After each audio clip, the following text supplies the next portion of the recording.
भरधाव एकदम धडक त्या कारला दिली आणि थांबलाच नाही. कसं गेला मला तर ती डायरेक्ट एअरबॅग ओपन झाल्या माझ्या आणि मग काय कंट्रोलच होईना. कुठे काय माहिती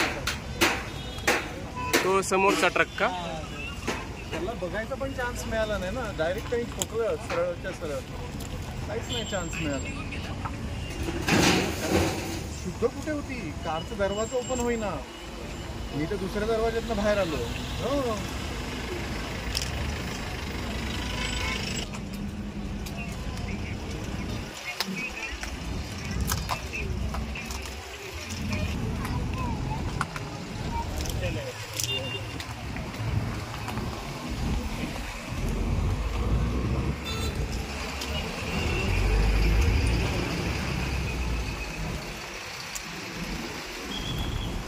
स्थानिकांनी माहिती दिल्याबद्दल